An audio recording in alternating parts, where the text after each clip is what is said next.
படிக்கும் மாணவ செல்வங்கள் பெரும்பாலானோருக்கு தான் ஒரு IAS அல்லது IPS அதிகாரியாக வர வேண்டும் என்பது கனவாக இருக்கும்.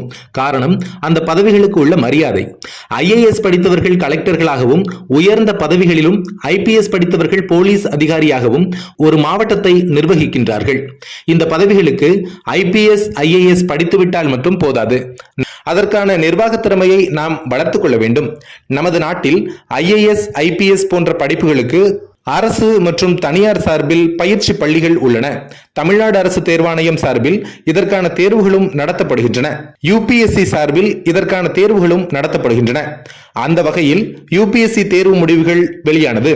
இதில் மொத்தம் 1016 பேர் தேர்ச்சி பெற்றுள்ளனர். அவர்களில் ஆதித்ய ஸ்ரீவஸ்தவா என்பவர் முதல் இடத்தை பிடித்துள்ளார்.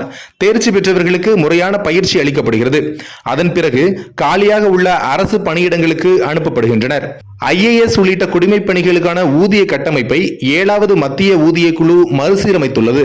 இதில் பே கிரேட் முறைக்கு பதிலாக பே லெவல்கள் முறை முன்மொழியப்பட்டுள்ளன. சீனியாரிட்டி மற்றும் ஒருவர் இருக்கும் பதவியின் அடிப்படையில் ஊதியத்தில் மாற்றங்கள் வரும். அடிப்படையில் ஒரு IAS அதிகாரியின் சம்பளம் மாதம் 56,100 ரூபாயாக உள்ளது. சர்வீஸ் அதிகரிக்கும் போது அவர்கள் உயர் பதவிகளுக்கு செல்வார்கள். அப்போது அவர்களின் ஊதியம் மற்றும் அலவன்ஸும் அதிகரிக்கும். உதாரணமாக, IAS அதிகாரி ஒருவரால் அதிகபட்சம் இந்திய கேபினட் செயலாளர் பொறுப்பு வரை செல்ல முடியும். அப்போது அவர்களுக்கு 2,50,000 வரை சம்பளம் கிடைக்கும். மேலும் ஒரு IAS அதிகாரியின் வீட்டுக்கு 5 பேர் பாதுகாப்பிற்காக பணியமர்த்தப்படுவார்கள். IAS அதிகாரியின் உயிருக்கு அச்சுறுத்தல் இருந்தால் ஸ்பெஷல் டாஸ்க் போர்ஸ் பணியமர்த்தப்படுவார்கள்.